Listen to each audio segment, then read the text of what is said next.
Et je vous propose de commencer tout simplement, très tranquillement, hein, le temps qu'ils nous rejoignent, en commençant par les salutations traditionnelles, hein, on va dire, en vous remerciant notamment d'être présents aussi nombreux pour cette session de la commission RSE et ODD du CIAM, qui porte sur une thématique qui nous est chère.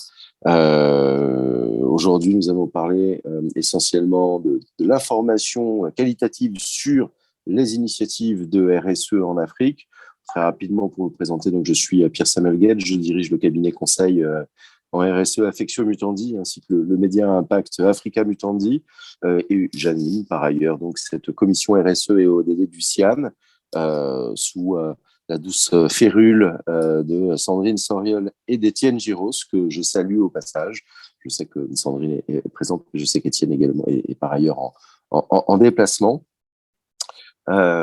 C'est une jolie session aujourd'hui, donc, dont l'ambition est de parler du reporting extra-financier prévu par l'OHADA et attendu par les parties prenantes, de la dynamique des labels, des trophées, des démarches de certification qui se développent de plus en plus sur le continent, de ces mutations qui sont en train de structurer et qui permettent le déploiement plein et entier, je dirais, des nouvelles formes à la fois de responsabilité sociétale et d'engagement sociétal. On fait de plus en plus la différence parce que il y a, la responsabilité sociétale devient contraignante, en tout cas encadrée par des démarches réglementaires et des lois.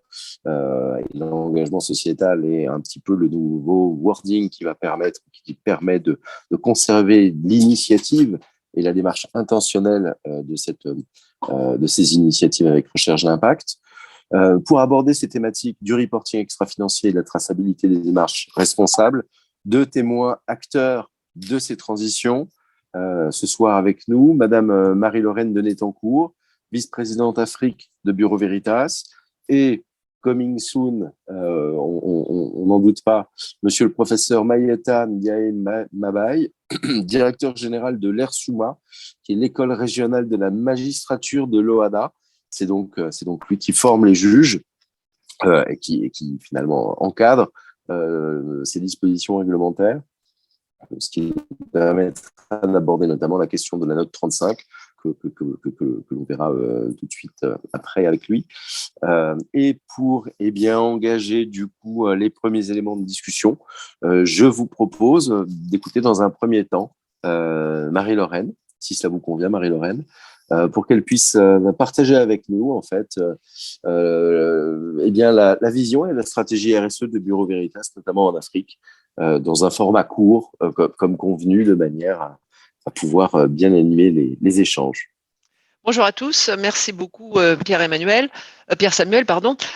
Oui, donc pour commencer, je voudrais vous dire deux mots sur le groupe Bureau Veritas avant de parler de sa stratégie RSE. Donc Bureau Veritas, c'est un leader mondial des essais, de l'inspection et de la certification, qui a été créé. La société a été créée en 1828, emploie 80 000 collaborateurs dans plus de 1600 bureaux et laboratoires et répartis dans 140 pays. Donc on est vraiment en cours, on est dans le monde entier.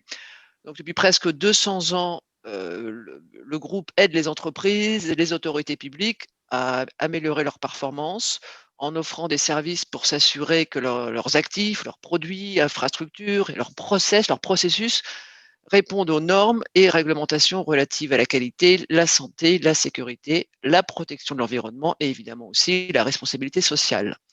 Donc ces défis sont vraiment au cœur des aspirations sociétales et l'engagement du groupe est d'agir de manière responsable avec un motto, avec un objectif, c'est de bâtir un monde meilleur. Et c'est pour ça d'ailleurs qu'on se présente comme étant une entreprise business to society. Alors, comment ça se matérialise? Comment ça se concrétise, en fait? D'abord, en interne. Notre engagement implique qu'on soit vraiment exemplaire en termes de développement durable en interne et qu'on apparaisse comme étant un modèle pour l'industrie. C'est vraiment la conviction et l'engagement de Bureau Veritas pour ses clients, ses actionnaires, la société et pour le groupe lui-même. Donc, l'objectif qu'on s'est fixé en 2025, c'est vraiment d'être le leader du secteur en matière d'ESG, donc critères environnementaux, sociaux et gouvernance. Le groupe il y a quelques mois, a présenté d'ailleurs sa stratégie en matière de responsabilité sociale et environnementale à horizon 2025. Et cette stratégie, elle est alignée sur les objectifs du développement durable des Nations Unies et elle vise à bâtir un monde meilleur. Elle s'articule autour de 3 axes stratégiques. Primo, bâtir un meilleur environnement de travail. Deuxièmement, contribuer à une meilleure protection de l'environnement. Et troisièmement, promouvoir les meilleures pratiques des affaires. Et ensuite, elle est construite sur trois piliers de durabilité, le capital social et humain, enfin le capital social et le capital humain, le capital naturel et la gouvernance. Donc, Bureau Veritas suit et communique annuellement ses performances en matière de RSE.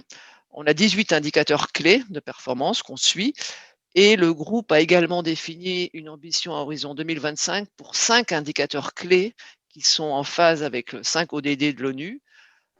Le taux d'accident, qui ne doit pas dépasser 0,26% au niveau du groupe. Un taux de féminisation des postes de direction qui doit être à 35%. Un objectif de moins 35 heures de formation par an et par employé. On travaillera évidemment sur la réduction des émissions de CO2 par employé et par an, qui devra se limiter à 2 tonnes. Et le dernier objectif, ce sera que la proportion des collaborateurs formés au code d'éthique devra être de moins 99%. Ces indicateurs font partie des objectifs individuels annuels de tous les managers du groupe, en Afrique comme dans le reste du monde. Et pour les suivre, en fait, le groupe utilise une plateforme qui s'appelle Clarity, qui permet d'enregistrer, de collecter les données, de les enregistrer, de suivre les performances et les progrès de chaque pays. Et ensuite, on les consolide au niveau du groupe. Notre organisation RSE est matricielle. Elle est représentée dans toutes les fonctions support et toutes les unités opérationnelles, donc dans les 140 pays où nous sommes présents. Et cette organisation, en fait, elle permet d'apporter une expertise adaptée à chacun des thèmes de la RSE, tout en veillant à adapter la mise en politique des RSE aux contraintes et besoins spécifiques de chaque pays et également de chaque entité opérationnelle. En Afrique, par exemple, nous avons lancé des initiatives dans le Employee Building Communities, qu'on pourrait traduire par la participation de l'employé à la communauté. Et chaque employé donne au moins une journée par an à des associations ou des ONG qui œuvrent soit, alors en Afrique on a choisi surtout comme thème, la promotion des femmes, l'accès à l'éducation et la protection des enfants. Et chaque pays où nous sommes présents en Afrique participe, chaque filiale BV en Afrique participe et sponsorise au moins un projet lié au développement durable. Alors ça, c'est en interne. Maintenant, en externe, parce que le développement durable, en fait, est vraiment au cœur de notre stratégie, de notre organisation et de toutes nos activités. Donc, je dirais, accompagner nos clients dans leurs engagements de développement durable fait vraiment partie de notre ADN. Alors, comment se matérialise cet accompagnement? Le groupe je ne dirais pas créé, c'est pas le bon terme, mais a mis en place en fait ce qu'on appelle une ligne verte ou BV Green Line en anglais, qui est une ligne de service et de solutions pour donner à nos clients les moyens de mettre en œuvre, de mesurer et de réaliser leurs ambitions en matière de développement durable. Donc, on travaille avec nos clients vraiment pour relever ces défis tout au long de la chaîne, depuis les ressources et la production jusqu'à la consommation, lors de la phase de construction et de rénovation de bâtiments et d'infrastructures, ou que ce soit dans le domaine des transports, et bien sûr aussi pour les aider à mettre en place leur propre stratégie RSE. Donc, dans tous ces domaines, on les accompagne dans leur mise en conformité avec la réglementation, la gestion des risques et l'amélioration de leur performance. Et nous mettons aussi à leur disposition l'outil Clarity, que nous utilisons nous-mêmes en interne, pour piloter leurs engagements en matière de développement durable et suivre leur progrès et évolution. En fait, on contribue, on contribue ainsi à prouver l'impact des actions RSE de nos clients en les rendant traçables, visibles, transparents et fiables. Donc, ça a évidemment un impact positif sur toutes les parties prenantes. En 2021, les ventes de la ligne verte du groupe ont représenté 52% du total des ventes, et en Afrique, on était un petit peu moins de 30%. Donc voilà, je ne sais pas si je réponds à... Je vous rends la parole. Si, très clair. Et en effet, j'aurais tendance à dire que la mesure de l'impact sur un certain nombre d'enjeux ESG qui sont propres justement au développement durable font vraiment partie de votre core business, puisque vous êtes vraiment là pour aller accompagner, notamment dans la certification des acteurs sur leur performance sur le plan environnemental, social, parfois sociétal, me semble-t-il également. euh, ou pas encore, Oui, peut-être, oui, tout à je fait. ne Oui. sais Enfin, pas. Ouais. on y vient, je dirais. On est bien, On d'accord. y vient. Très très bien. Bah écoutez, un exposé très clair. Ce que je propose d'ailleurs, hein, pour toutes les questions qui sont susceptibles de venir, c'est de bien les poser dans la section qui est allouée, hein, sur la plateforme Zoom, de manière à ce qu'on puisse ensuite me la remonter, tout simplement me les remonter, et que je puisse ensuite les repartager. En attendant l'arrivée, bien évidemment, du professeur, je vous propose d'avancer ensemble, Marie-Lorraine, sur un certain nombre de questions et d'enjeux qu'on avait un petit peu préélaborés, et notamment que vous nous parliez un petit peu de votre vision des enjeux environnementaux, sociétaux et de gouvernance et de RSE sur le continent. Comment est-ce que Bureau Veritas voit les choses et finalement accompagne aussi les acteurs sur ces enjeux. Très bien. Alors, en Afrique, bon, je dirais, les stratégies RSE, elles ne sont pas récentes, elles ont commencé il y a déjà 10, 20, 30 ans. Mais néanmoins, ce qu'on a évidemment observé, les exigences en matière de ESG et de stratégie RSE, elles se sont énormément intensifiées durant ces 10 dernières années. Et j'ai presque envie de dire aussi depuis la pandémie. Alors, à la demande de qui, en fait? Aujourd'hui, l'engagement en matière de responsabilité sociétale des entreprises, il revêt une importance cruciale déjà dans la valorisation des organisations. C'est un des indicateurs de performance extra-financiers de premier rang. Les investisseurs, les clients, les partenaires commerciaux, les candidats, les salariés, les institutionnels, tous, en fait, ont de fortes attentes en la matière. Il suffit par exemple de regarder le contenu des appels d'offres des bailleurs de fonds, que ce soit la Banque mondiale ou l'AFD, enfin, qui dans leur évaluation donnent une part de plus en plus importante à la responsabilité sociétale des entreprises. Alors, les investisseurs, et ils sont nombreux en Afrique, ils utilisent de plus en plus donc, les stratégies RSE des entreprises pour orienter leurs choix. Et les grandes agences de notation financière, je ne vous apprendrai rien, hein, intègrent aujourd'hui les critères ESG dans leur analyse et notation de crédit. On voit également l'émergence d'une demande croissante des consommateurs pour davantage de qualité, de traçabilité des produits et de sécurité alimentaire. Ils souhaitent connaître la provenance des produits qu'ils achètent, et ça de plus en plus. Et évidemment, ça correspond aussi avec l'émergence d'une classe moyenne en Afrique. Alors, qui est-ce qui mène une politique RSE en Afrique aujourd'hui? Alors, il y a bien évidemment les grands groupes privés internationaux, type Bureau Veritas, hein, et notamment français, qui déclinent leur stratégie RSE au niveau de leurs filiales africaines. On peut citer CFAO, Bolloré, Veolia, Vinci, Orange, enfin tous ces grands groupes mènent une stratégie RSE en Afrique. Il y a des initiatives sectorielles, comme par exemple le secteur minier, qui est en pleine réflexion pour développer de nouvelles pratiques responsables, afin de minimiser et d'atténuer son impact sur l'environnement. Transformer la vie des communautés aussi qui vivent à côté, enfin à proximité des zones d'exploitation minière, et évidemment et surtout de respecter les droits humains fondamentaux, ce qui n'est pas toujours le cas, on le sait. Donc il est effectivement crucial pour l'industrie minière, par exemple, de passer rapidement à une nouvelle stratégie commerciale fondée sur des critères environnementaux, sociaux et de gouvernance. Au niveau national aussi, plusieurs pays ont engagé des initiatives en matière de RSE en y associant parfois le secteur privé, comme au Sénégal avec le RSE Sénégal en 2008, le Rwanda qui est devenu un modèle en termes de progression écologique, mais aussi d'inclusion. Je ne sais pas si vous le savez, mais il est classé quand même au 6e rang mondial en termes de parité homme-femme. On peut aussi citer le Maroc qui s'est engagé dans la transition énergétique en construisant la plus grande installation solaire concentrée du monde, hein, avec comme objectif d'atteindre 52% d'énergie renouvelable d'ici à 2030. Certains pays aussi ont mis en place des structures de bonne gouvernance à l'appui dans l'objectif de faciliter de faire des affaires, notamment en éradiquant la corruption, en facilitant la transparence et la suprématie de l'état de droit. Et là, je pense notamment au Ghana, la Tanzanie, Namibie et plus récemment la Zambie.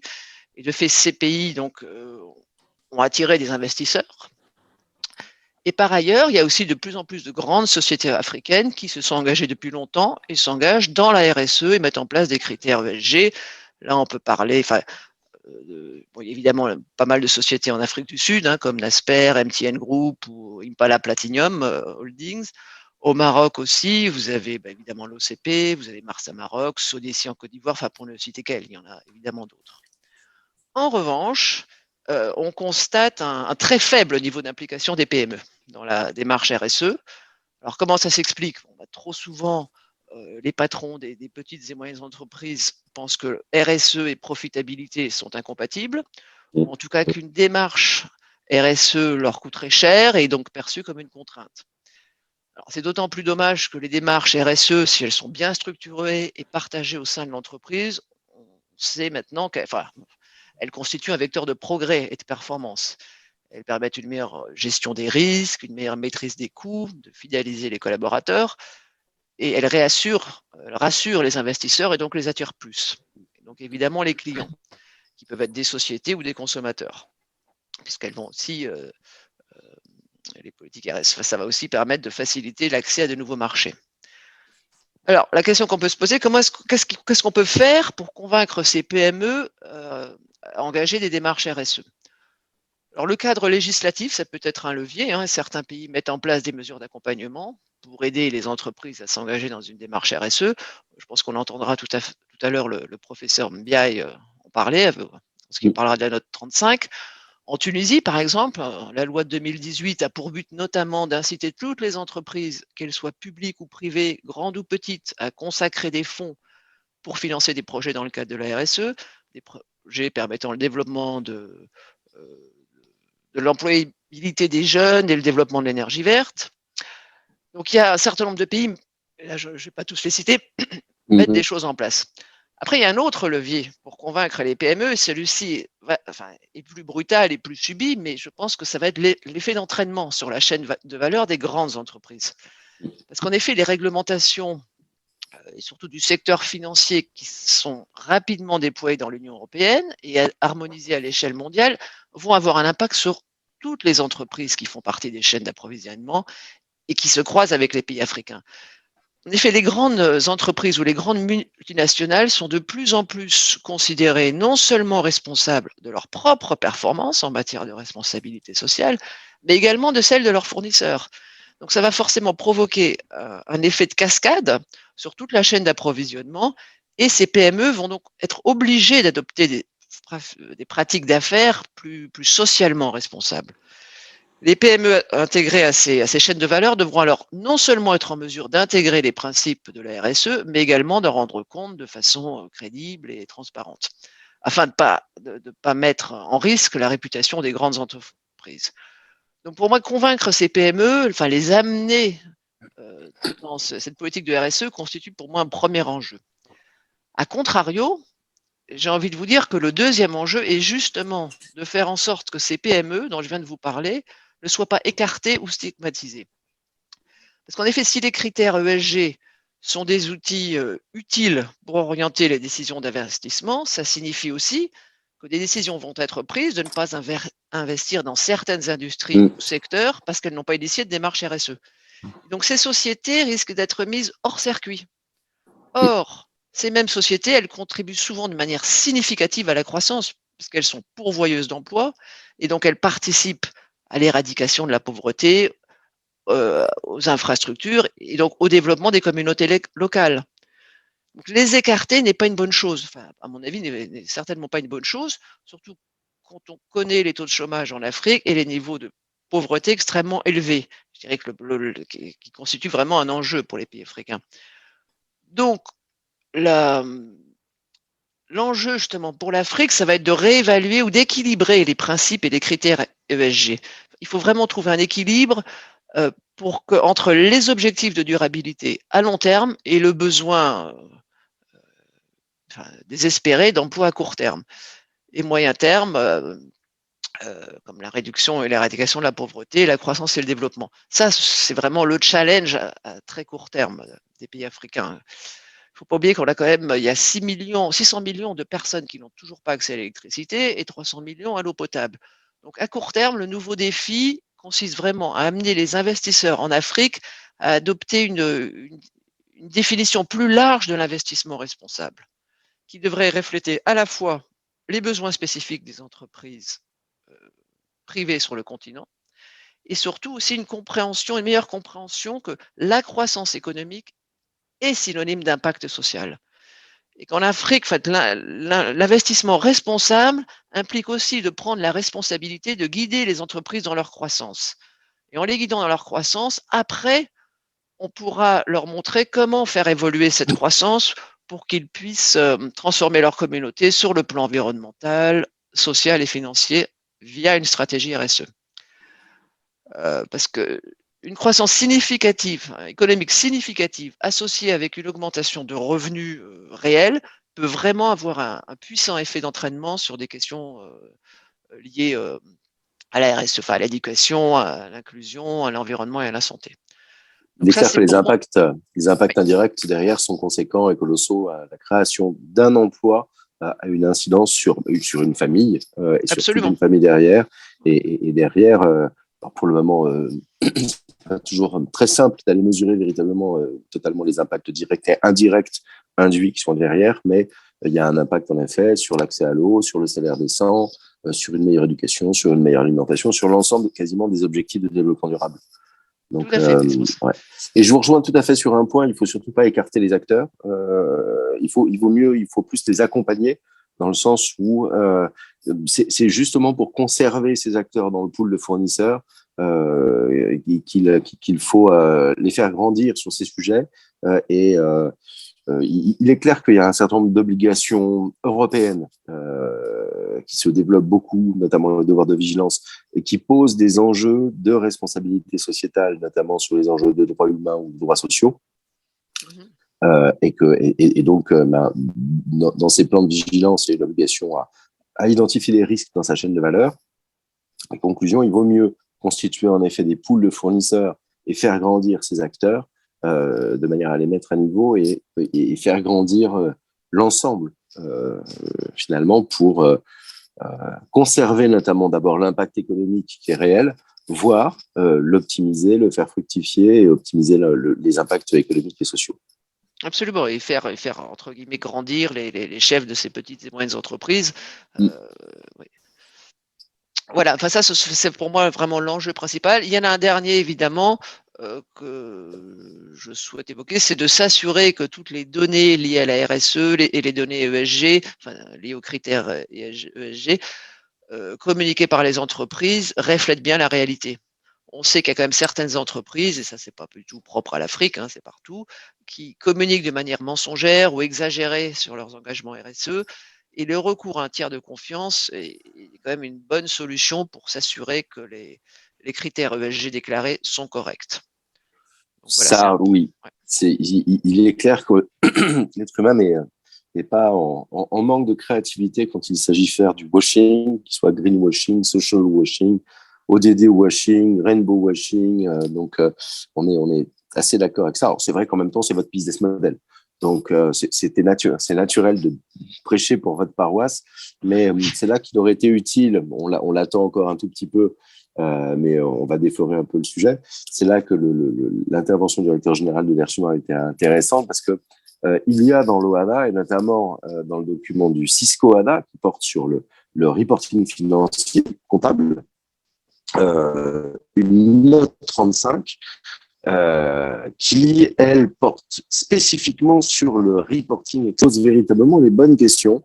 Quand on adresse la question des enjeux au bout du compte, notamment du développement durable, avec des grandes dynamiques que peuvent être l'inclusion d'un côté et les impacts environnementaux et écologiques de l'autre, c'est une obligation de déclaration. C'est une déclaration qui est faite dans la liasse fiscale, mais qui va jusqu'à demander le recensement des accords sociaux qui ont été signés dans l'année, ce qui est très intéressant parce que ça veut dire qu'il y a un dialogue social instruit, donc il y a des partenaires sociaux qui se sont développés, puisqu'il faut quand même un partenaire social pour signer un accord social. Il y a également les chiffres de la parité qui sont attendus dans cette note, ou encore les chiffres des émissions de gaz à effet de serre de l'acteur au niveau national.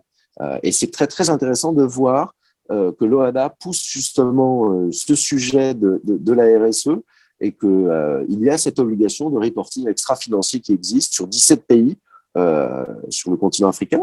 Il faut par ailleurs saluer d'ailleurs l'OHADA qui est l'entité juridique la plus construite au niveau mondial. C'est l'entité juridique la plus intégrée puisque vous avez des cadres réglementaires et juridiques partagés sur 17 pays.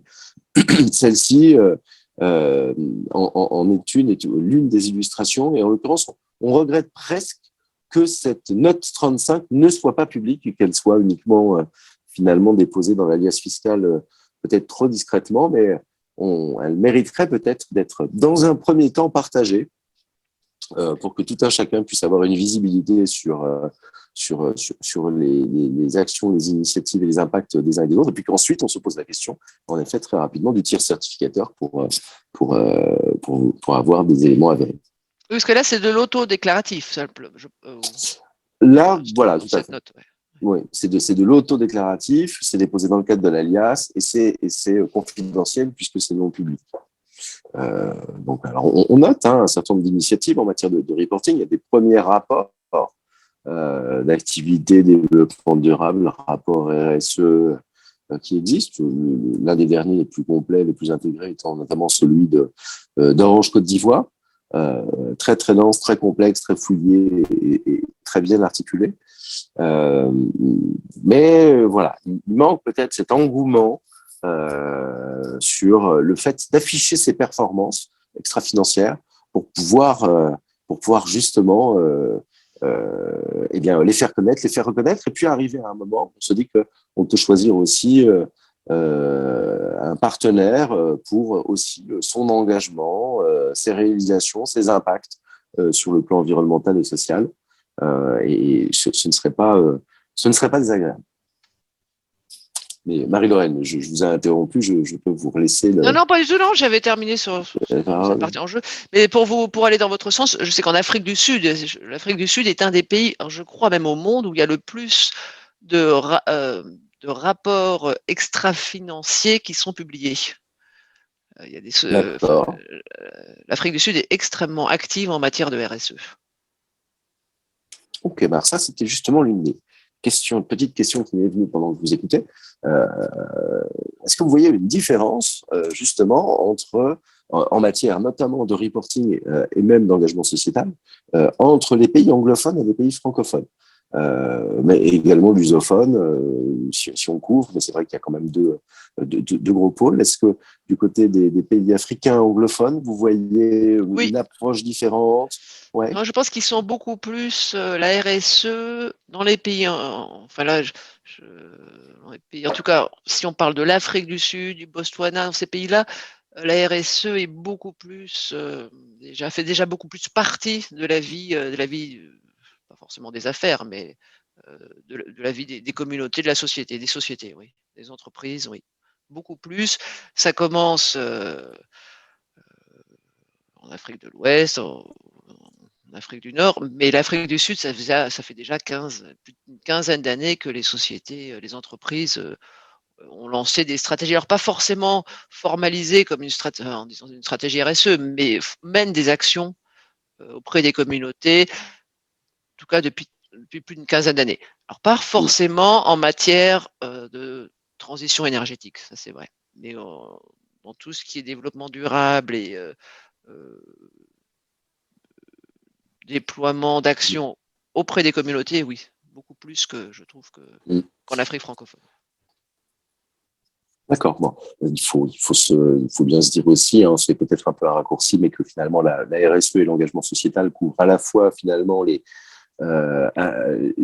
anciennes dimensions qui étaient de l'ordre de la philanthropie et du mécénat, mais également les nouvelles attentes exprimées en matière d'enjeux environnementaux, sociétaux et qui font l'objet maintenant de certification. C'est peut-être un point ou un indicateur, justement. Est-ce que vous voyez beaucoup le développement de toutes ces certifications au-delà de celle sur l'ISO 26000, qui n'est pas certifiable, mais dont on pourra parler après, mais de toutes ces normes dédiées à la RSE finalement? Est-ce que vous voyez leur développement et leur déploiement sur le continent? Est-ce que vous faites une différence justement entre anglophones et francophones? Voilà. Oui, justement, je vous parlais de cette plateforme Clarity, qui est un outil qui permet de suivre les objectifs qu'une entreprise se fixe, et que ce soit, je sais pas, que ce soit en termes de CO2, enfin peu importe.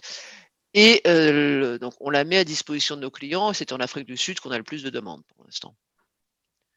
Donc là, c'est D'accord. Donc, pareil, je vois, oui.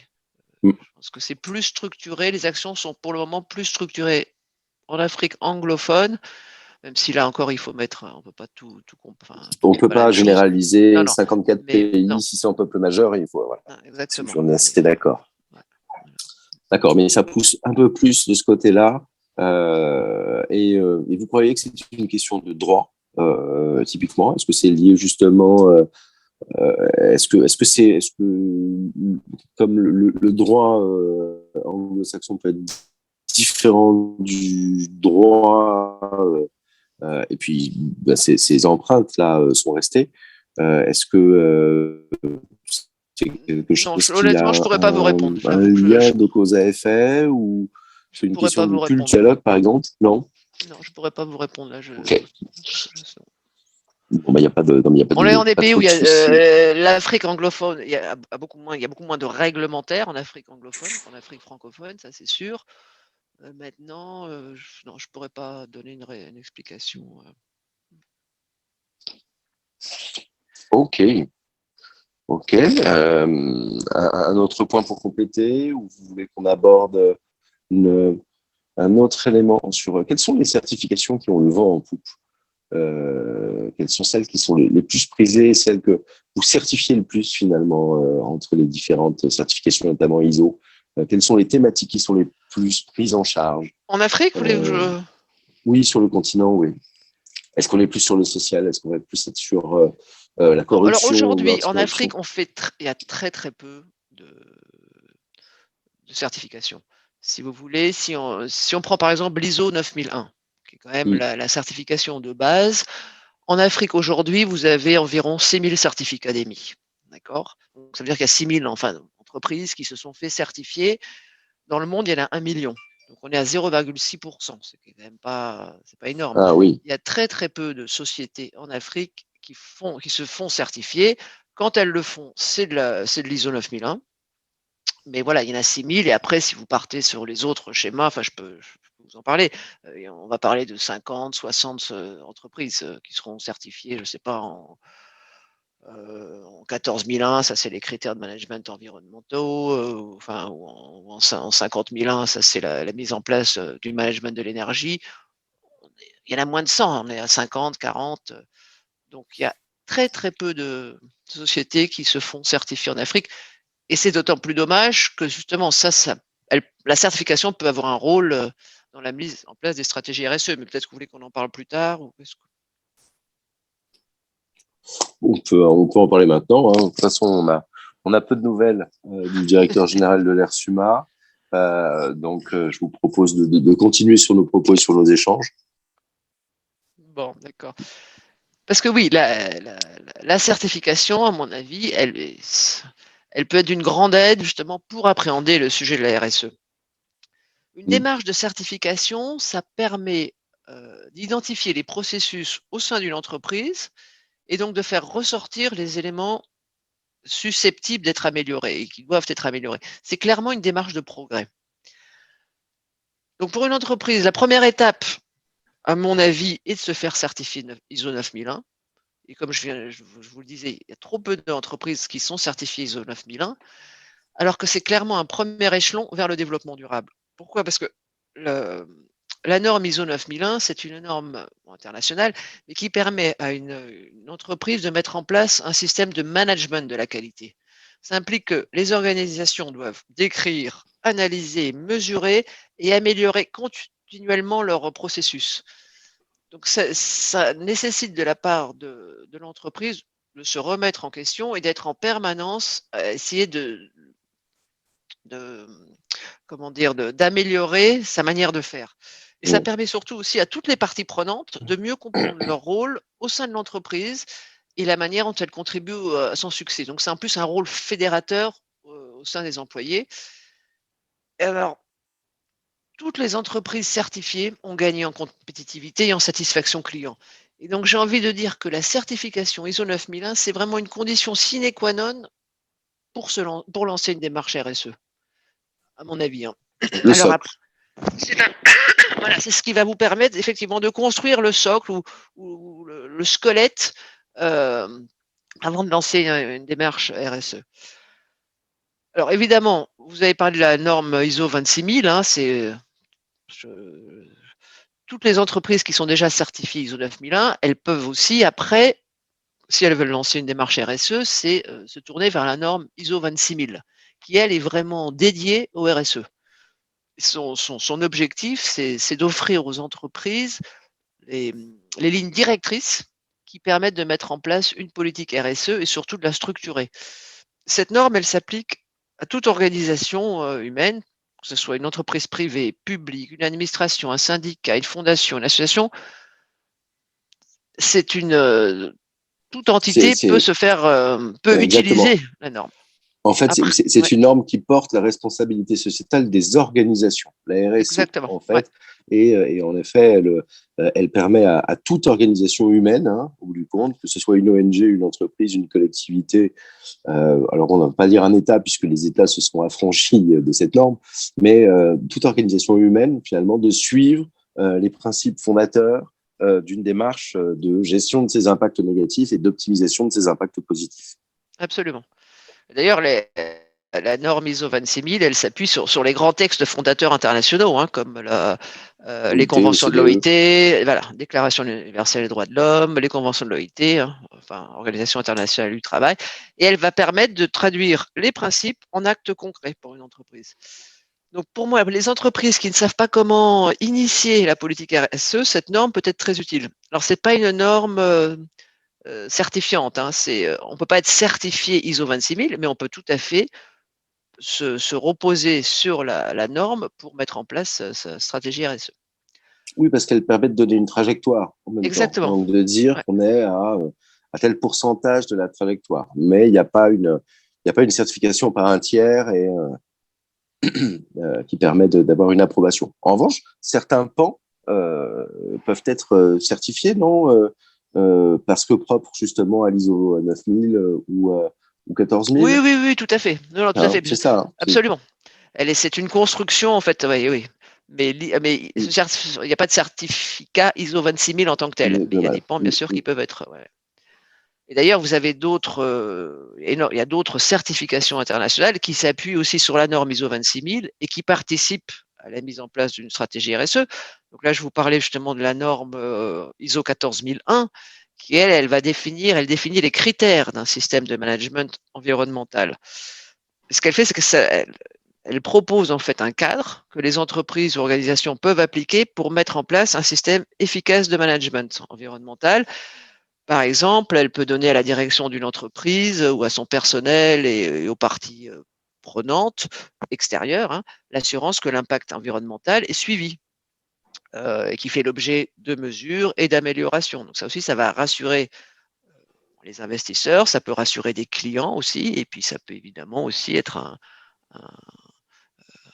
bon critère de choix pour les jeunes salariés, les salariés qui peuvent choisir de rejoindre une entreprise ou pas, selon qu'elle est certifiée ISO 14001 ou pas.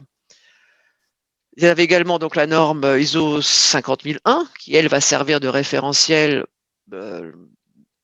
pour la mise en place d'un management de l'énergie. Et elle permet, son objectif, c'est d'engager l'entreprise dans l'excellence énergétique. Par exemple, sensibiliser les collaborateurs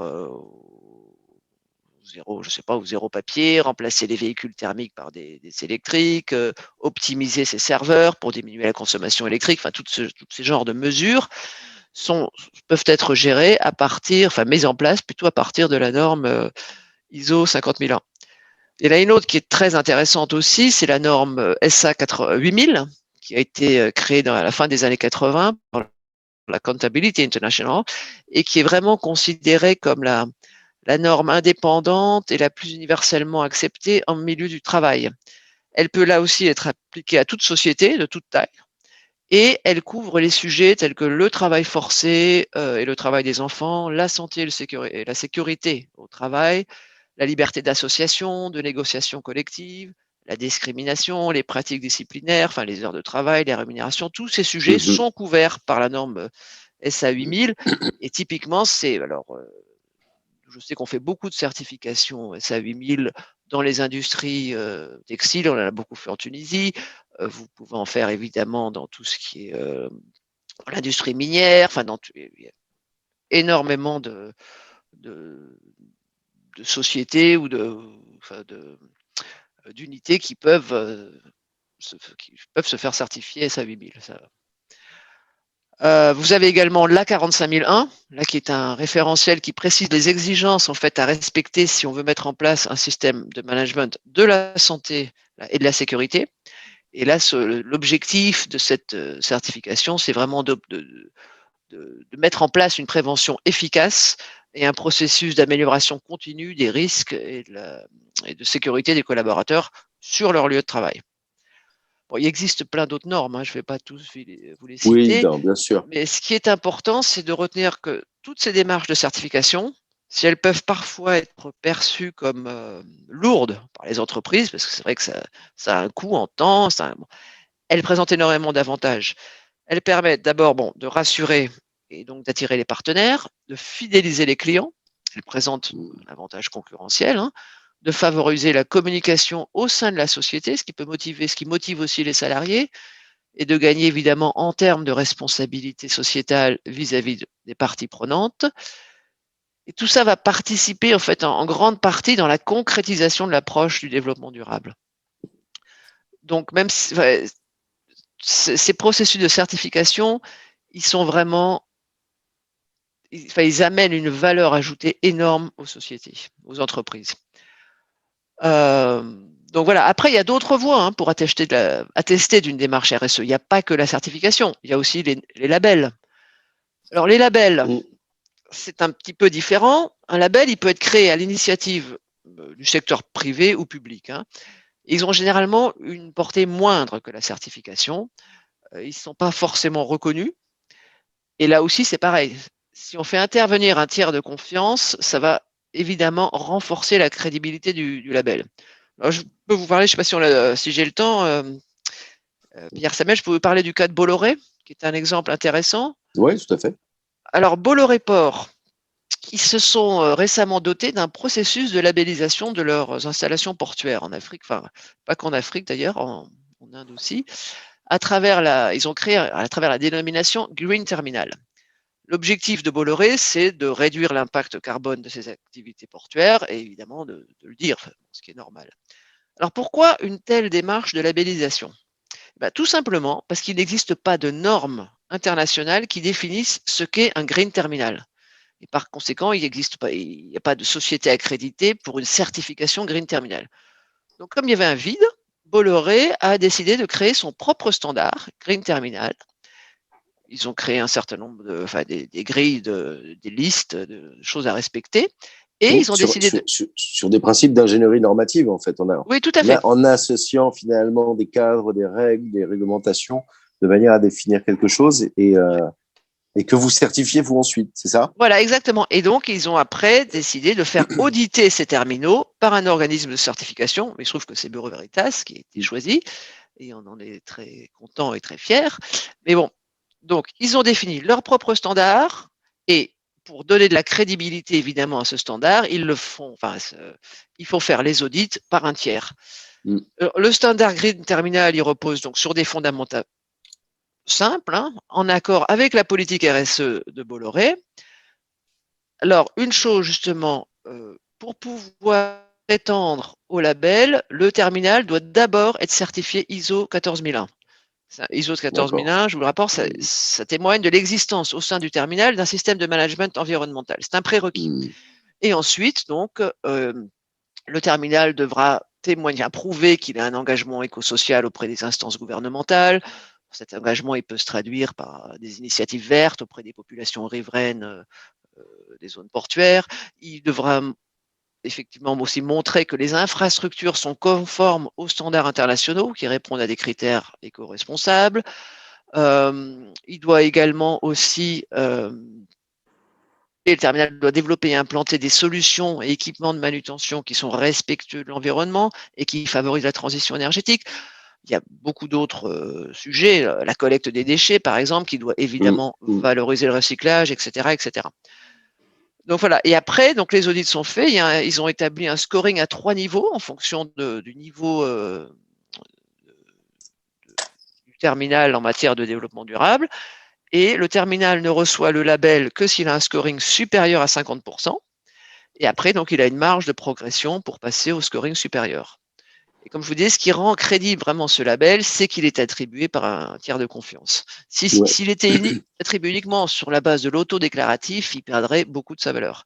Alors, non seulement ça, mais également a posteriori et pas a priori. C'est-à-dire qu'il faut le tiers de confiance qui exerce une vérification après la mise en œuvre justement d'une démarche. Parce qu'il y a Absolument, un oui, certain tout à nombre fait. de labels qui fonctionnent comme ça a priori et laissent 3 ans pour une forme de mise en conformité, là où finalement l'exigence requiert qu'il y ait d'abord le travail et ensuite la certification par un tiers. Okay, très intéressant. Vous avez une vision justement sur ces démarches de label sur le continent africain?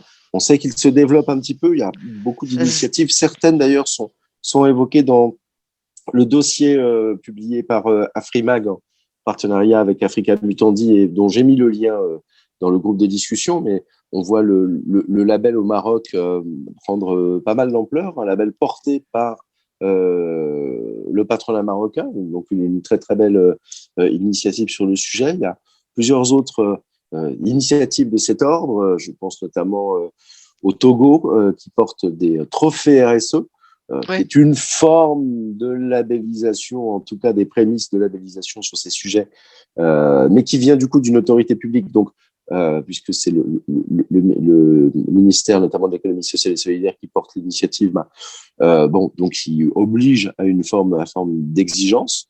Une vision sur ces labels ou Non, mais comme vous dites, il y en a pas énormément encore, mais là, justement, sur le label dont vous parlez, il émane d'une autorité publique et ça, c'est très bien. Parce qu'il y a le cas aussi, vous savez, du label Bio-SPG au Burkina Faso, qui est un label c'est un système participatif, c'est une très belle initiative. Ce label vise à garantir que la production respecte les principes de l'agriculture biologique. Donc, il intègre tous les acteurs du cycle, les producteurs, les transformateurs, les transporteurs, les distributeurs, les associations. Plus de 36 sites sont déjà certifiés dans cette région du Burkina, mais malheureusement, ce label n'est pas reconnu dans l'Union européenne. Donc, les producteurs n'ont pas accès au marché européen.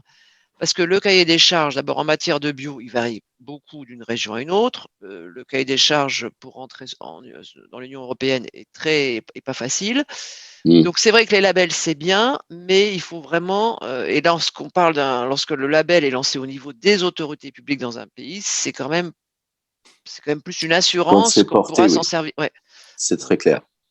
C'est voilà. très Bah, clair. après des labels, il y en a. Je ne sais pas si vous vous souvenez, mais pendant la pandémie, Bureau Veritas a lancé un label qui s'appelait Safeguard, avec comme objectif en fait, c'était de proposer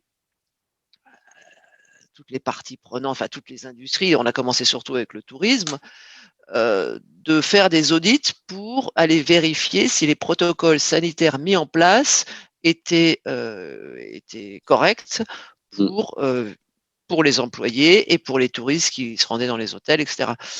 Donc là aussi, les hôtels, les restaurants se sont préparés. Enfin, il y avait un certain protocole à suivre. Et une fois qu'ils étaient prêts, ils nous demandaient de venir. On a fait des audits et on leur délivrait un label qui s'appelle label Safeguard, qui était valable 6 mois et renouvelable après. Mais non, mais il y a des initiatives, bien sûr. Mais je vous dis, le label, comme il n'y a pas forcément Tout est de. fonction de l'émetteur. Enfin, comme Exactement. souvent, en Et fait, donc, c'est ça.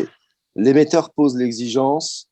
Il peut y avoir du label de complaisance ou de facilité, on va dire, et puis parfois du label de l'ordre de l'exigence. Je pense à cela, mais d'ailleurs, vous me direz si vous voyez sur d'autres pays se développer ce type d'initiative, mais nous, on travaille notamment sur une stratégie nationale de RSE, de responsabilité sociétale des entreprises, en l'occurrence pour le Gabon, où il s'agit justement d'articuler à la fois un cadre réglementaire posant les fondamentaux, les minimaux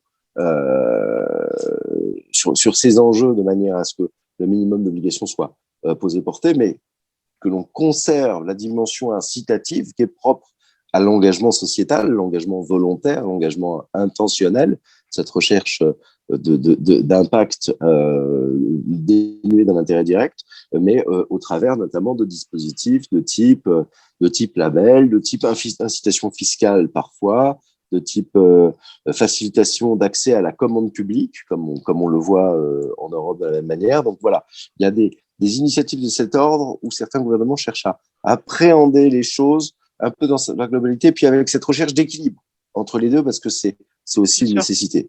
Vous voyez ce type d'initiative aussi de votre côté, et vous êtes parfois questionné par les gouvernements pour aller justement peut-être certifier les labels ou y compris sur de l'investissement responsable ou ce genre de choses. Ça fait partie des Oui, on en fait au Maroc justement. On a des gros laboratoires d'analyse, on fait beaucoup de precision farming, et là on a des demandes justement souvent des labels bio. Mais voilà, avec un cahier des charges, on va auditer pour vérifier que le cahier des charges est bien respecté. Et ce que je veux dire, c'est que le label, c'est pas forcément, en fonction de l'émetteur, comme vous disiez, c'est pas forcément une garantie pour pouvoir.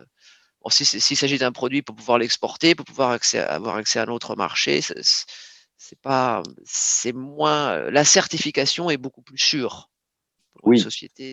Il y a une gradation, hein, de toute façon, entre la remise de trophées un peu symbolique, la remise d'un label plus institutionnel et ensuite la certification. Forcément, on monte dans l'exigence et c'est bien, mais ça préfigure aussi d'étapes, parce que finalement, mais tout à fait. Et puis ça permet d'équilibrer entre le tout réglementaire ou un peu le tout laisser faire aussi. Hein, donc c'est intéressant. Sur la transition énergétique, vous aviez un commentaire, non, sur les certifications liées à la transition énergétique. Nous, on est beaucoup sollicités pour faire des bilans carbone, empreinte carbone, bilan CO2. Alors, ça s'inscrit pas dans un processus de certification. Hein. C'est des audits. On nous demande d'aller vérifier, je sais pas, l'empreinte carbone de telle industrie ou d'une société de ses filiales. On le fait énormément. Ça, c'est tout ce qui est green building aussi, les pertes énergétiques, tout ce qui est. On travaille énormément, bien sûr, dans tous ces domaines. Mais ce n'est pas dans le cadre d'une certification, mais c'est vrai qu'on peut être mandaté, pour aller, vérifier. C'est clair. C'est clair. Une question sur le Green Terminal label. Il est ensuite ouvert aux autres acteurs de la logistique, autres que Bolloré. Est-ce qu'il est possible finalement de s'approprier ce cahier des charges et pour d'autres acteurs qui sont dans les mêmes activités, finalement s'inscrire dans ces dynamiques? Alors, le cahier des charges, c'est Bolloré qui l'a créé. Après, ça n'empêche pas que quelqu'un d'autre, cette société peut reprendre le même cahier des charges. D'accord. Vous savez s'il est en open source, libre de droit et c'est une dynamique qui fait grandir forcément le secteur. En fait, j'avoue que je peux pas vous répondre. Je peux pas vous répondre, mais je pense pas que. Oui, je pense que de toute façon, ça a été communiqué. Si, il y a une communication publique. Je pense qu'il n'y a pas de problème. Oui, bien sûr. Mais c'est vrai que ça c'est les terminaux. Alors après, leur grille est adaptée évidemment à l'objet. Donc là, on parle de terminaux portuaires, mais ça peut se transposer. Je pensais aux autres terminaux portuaires des autres acteurs. Oui, non, mais bien sûr. Et ça devrait en plus les motiver, les autres, les concurrents, bien sûr, ça c'est clair. Ouais. Alors, je vais prendre quelques questions qui viennent justement de la salle virtuelle. Est-ce que Bureau Veritas accompagne les clients sur des chaînes d'approvisionnement durables en Afrique? Est-ce que vous certifiez des chaînes durables? Des chaînes de valeur. Tout dépend ce qu'on entend par chaîne durable. Oui. Nous, on fait de la traçabilité, bien sûr, de produits, on peut en faire, mais qu'est-ce qu'on met derrière le mot durable? Mais par exemple, vous prenez, on fait de l'origine, la légalité des bois. On a un certificat qui a été développé il y a une quinzaine d'années, certification OLB justement, où là on va garantir que la grume qui est exportée, qui va quitter le port de Douala et qui va se retrouver, je ne sais pas, je vais pas citer enfin en Europe, on va garantir, certifier son origine, c'est-à-dire qu'elle provient d'une forêt légale où la coupe a été déclarée, etc., que les droits et taxes ont été payés. Voilà, on va, on va certifier l'origine et la légalité de cette grume. Ça, on le fait, bien sûr, oui. Ok. Donc, Et, ça peut euh, se. Ouais.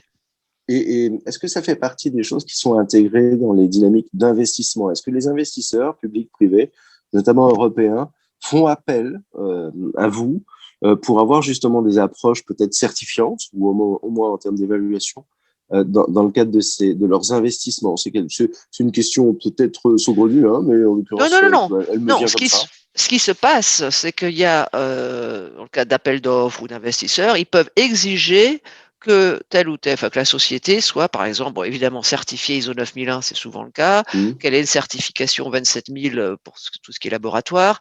Oui, ça, de plus en plus. Il y a des exigences, donc de fait, ces sociétés vont se faire certifier, ils vont faire appel à des sociétés d'inspection comme la nôtre. Mais ça, bien sûr, ces exigences sont il y en a de plus en plus souvent. Ouais, c'est un élément de facilitation Ouais, de l'investissement, hein, de réassurance pour l'investisseur, de toute façon, hein, tout à fait. notamment la Banque mondiale, la BEI, la BERD, même enfin la FD, la BAD ou la BOAD, il y a ces exigences-là.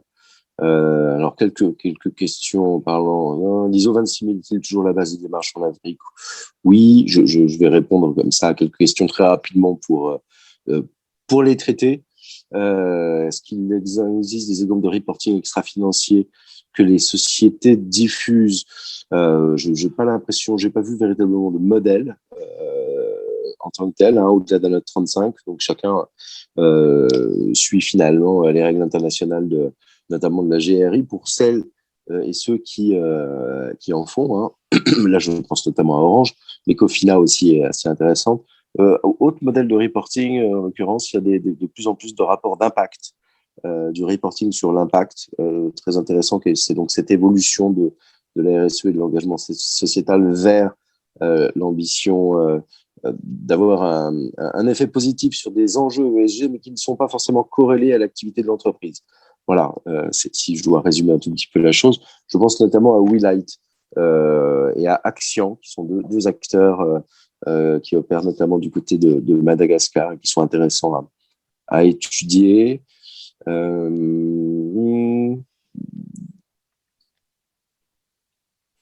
La certification peut-elle être obligatoire pour contraindre les entreprises pour booster l'approche RSE? Si elle devient obligatoire, c'est une réglementation, tout Ouais. simplement. Donc, à partir de là, oui, ça va booster, puisque si c'est une réglementation, c'est obligatoire, donc il faudra le faire, sauf pour ceux qui s'affranchissent du respect de la réglementation. Mais pour ça, il y a aussi des tribunaux pour ça, donc il faut faire attention pour ceux qui ne le font pas. Pensez-vous que des labels peuvent être appliqués aux entreprises africaines? Bien sûr, il faut juste se mobiliser sur le sujet et les définir. Et c'est déjà le cas, on l'a vu notamment pour le Maroc. Bureau Veritas donne-t-il un avis sur l'ambition du référentiel lui-même? Quand on est par exemple dans le cas de Bolloré, est-ce que Oui, on est quand solide. ils ont construit, leur référentiel, vous l'avez upgradé, en gros, vous l'avez challengé, vous l'avez C'est-à-dire que oui, on peut le challenger, densifié? voilà. On peut le challenger en Voilà. disant, parce que ce qu'il faut, c'est que les choses puissent être mesurables. Mm. Donc, oui, alors je n'étais pas du tout dans les discussions, hein, avec Bolloré, mais j'imagine bien sûr que il faut qu'on puisse mesurer les choses. Si on veut les auditer, il faut être sûr que ça soit possible. Donc, je ne peux pas vous répondre précisément pour Bolloré. D'abord, on peut donner des conseils si on nous demande notre avis, et puis on peut dire oui, ça on peut le faire ou on ne peut pas le faire. Mm. C'est pas de, c'est- Alors, on me dit par ailleurs que l'Afrique est en retard sur la certification, mais en même temps, la certification, elle est très, très induite aux activités économiques et notamment industrielles. Donc, je pense que le retard de l'Afrique s'explique aussi par le manque d'industrialisation et d'économie industrielle sur ces sujets qui faciliterait tout de même beaucoup les choses si, pour la certification s'il y avait plus d'industrie, hein, tout simplement. Donc, oui. voilà. Est-ce que bon, nous sommes toujours sans nouvelles du directeur général. Ce que je vous propose sur le sujet d'ailleurs, en passant, c'est de bien suivre d'une manière générale on fera probablement du coup, on lui demandera de répondre à quelques questions par écrit que l'on mettra en ligne sur le site Africa Mutandi, au regard justement des questions qui sont posées et notamment celles qui lui étaient adressées, à savoir pourquoi la note 35 est si peu diffusée, pourquoi reste-t-elle confidentielle, pourquoi ne retrouve-t-on pas ces éléments finalement sur le site, sur les réseaux sociaux ou dans un observatoire sur ces sujets. Existe-t-il une demande des institutionnels basés en Afrique pour l'intégration des enjeux dans la chaîne de financement? Ça, vous avez des demandes de gouvernement, oui, sur le sujet, parce que j'ai abordé le point sur le thème des investisseurs. Mais les gouvernements, Quand vous répondez à des appels d'offres qui peuvent émaner évidemment de gouvernement, hein, ministère, je ne sais pas, des finances, il y a toujours une partie local content qui est de plus en plus importante. Et développement durable, oui, c'est les gouvernements, bien sûr, c'est plus qu'imposé, enfin c'est obligatoire. Donc la société qui va répondre à un appel d'offres doit vraiment s'engager, donner son plan d'action, comment est-ce qu'elle compte mettre en place une stratégie RSE. Mais ça dépend aussi du degré d'exigence du gouvernement local. Oui, tout à fait. Parfois, surtout sur les marchés de gré à gré, c'est pas toujours. Non, mais là, je ne vous parle pas de marché de gré à gré, hein, c'est des marchés, des appels d'offres. Non, mais très clair. Non, juste un point que j'avais en tête sur la transition énergétique. On voit tout de même beaucoup les acteurs du secteur minier qui sont en train d'opérer une forme de transition, non pas écologique, mais surtout énergétique, en basculant beaucoup sur du solaire, ce qui a un impact assez positif en réduisant notamment leurs émissions de gaz à effet de serre à travers l'utilisation d'hydrocarbures, hein, tout simplement. Alors, bon, c'est aussi un avantage économique, il n'y a pas de débat, mais c'est quelque chose de notable. Et c'est vrai que pour le moment, en fait, sur le continent, parmi les grands émetteurs, il y a beaucoup tout de même les acteurs du secteur minier. Donc, c'est un point que je trouvais assez intéressant de noter. Écoutez, bon, j'ai fait un petit peu le tour de mes sujets et des questions qui étaient un petit peu relevées en back-office. S'il y en a d'autres, j'encourage Virgile à m'envoyer ces petits éléments via WhatsApp, que je puisse les partager avec tous.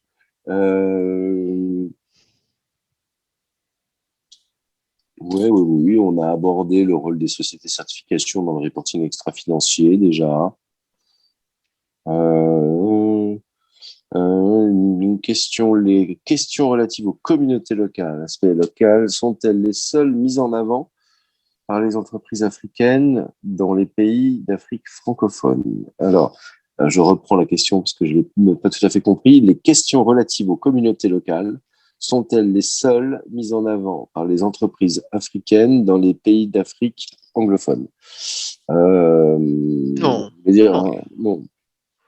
Non, regardez le Rwanda. Alors, Rwanda, vous allez me dire ce que ça. On parle les deux langues. C'est entre les deux. C'est entre les deux.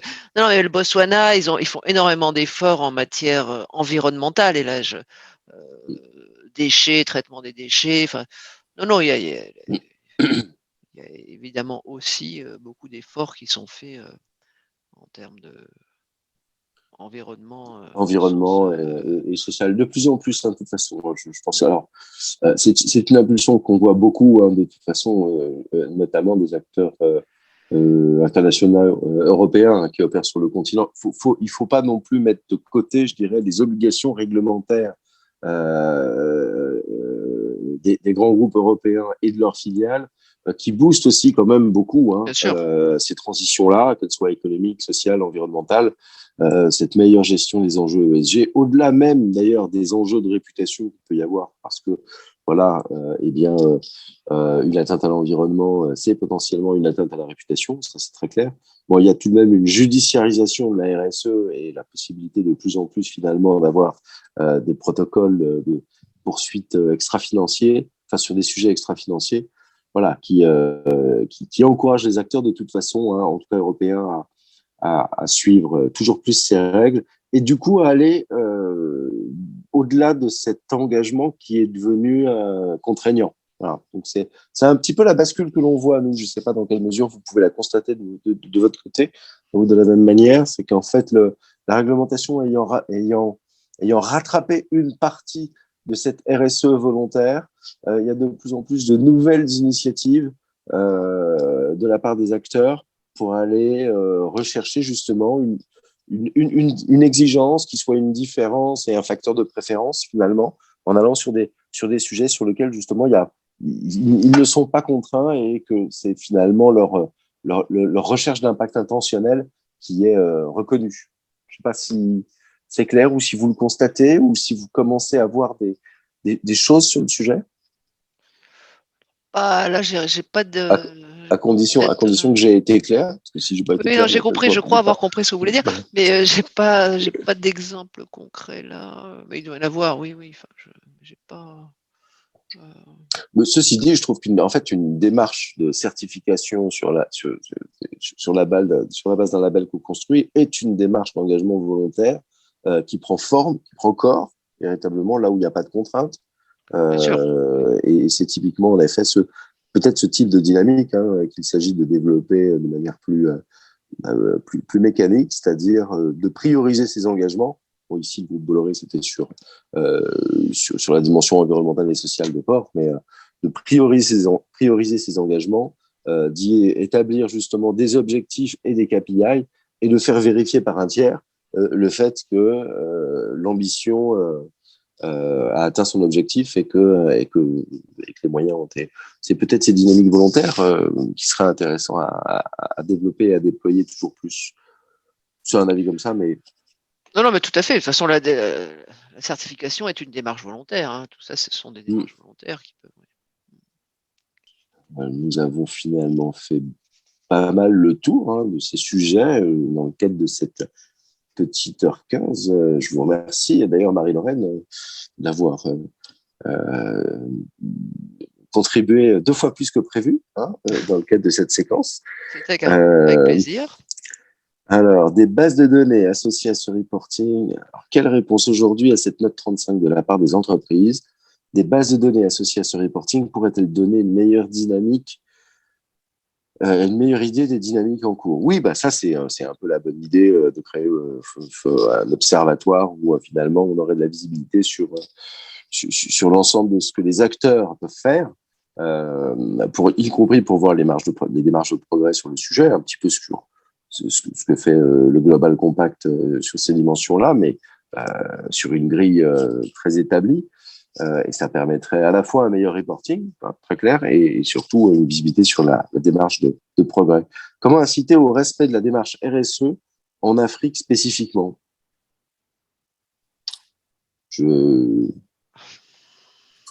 Bon, c'est un peu tout ce qu'on a dit en fait. C'est un peu tout ça en fait. Ça va être l'articulation. C'est à la fois l'articulation d'un bon dialogue entre les différentes parties prenantes avec un niveau d'écoute et d'équité dans l'écoute et dans la prise en compte des attentes, et un équilibre juste entre le minimum, le minimum, enfin ne pas polluer, payer dignement, ce genre de choses. Et ça s'inscrit dans un cadre de réglementation. Et ensuite, une dimension plus incitative qui encourage ceux qui le souhaitent à aller plus loin, toujours plus loin dans une recherche d'impact. Quelle est la conséquence du non-respect d'une entreprise de sa propre politique RSE? Écoutez, aujourd'hui, jusqu'à présent, on avait coutume de dire que les engagements n'engageaient que ceux qui les écoutaient.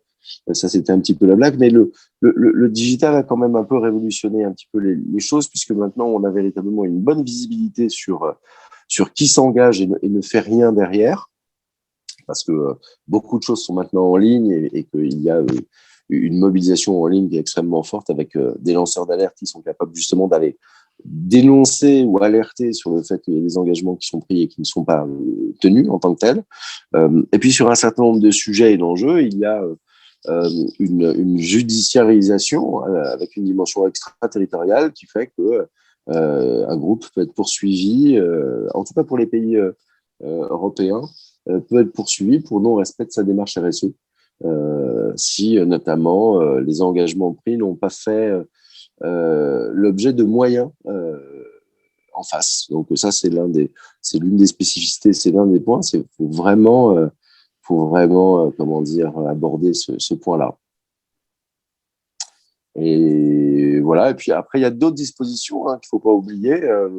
Alors, tous ne sont pas non plus, comment dire, il y a des passerelles qui se créent beaucoup, notamment à travers les guidelines de l'OCDE et les saisines qui peuvent être faites sur ces sujets par les parties prenantes locales auprès directement des groupes et donneurs d'ordre. Alors voilà, il faut vraiment articuler. C'est important de bien renseigner les choses, mais et c'est un levier qui a son utilité.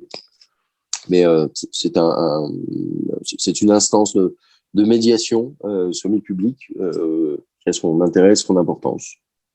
Alors, je vois que les questions pleuvent et se vont là, on touche dans les fondamentaux de la RSE, comment mettre en place un comité de dialogue social avec le syndicat dans la démarche de la RSE. Alors, il faudrait un webinaire spécifique avec encore d'autres experts sur le sujet. Voilà, donc on nous annonce par ailleurs que l'un des directeurs de l'ERSUMA interviendra le 19 avril lors du séminaire en ligne qui sera organisé bientôt. Donc bon, n'hésitez pas à prendre note, c'est dans le fil des discussions, mais je pense qu'on a fait un petit peu le tour sur nos sujets, Donc j'encourage celui qui organise ce colloque Énergie TIC à prendre contact avec moi. Mais je tiens à remercier Marie-Lorraine d'avoir partagé un petit peu tous ces éléments, notamment de vision, cette expertise et ce track record sur le continent, et puis d'avoir donné de la visibilité sur les démarches de progrès que ça peut induire, tant dans les dynamiques de certification, mais également de label. Vous avez peut-être un mot pour conclure. Je voulais vous remercier parce que c'est un sujet qui est quand même passionnant. On en est quand même, qui est en train de se structurer, qui est en train même si en Afrique, je vous dis, la RSE, on en fait depuis longtemps, mais bon, c'est en train un petit peu quand même plus d'être plus visible, et je trouve qu'on en parle beaucoup plus depuis 2-3 ans, justement.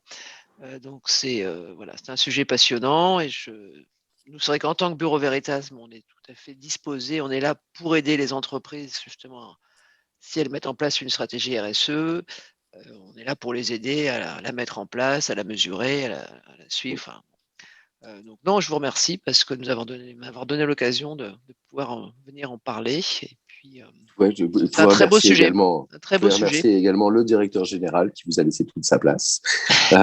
Voilà.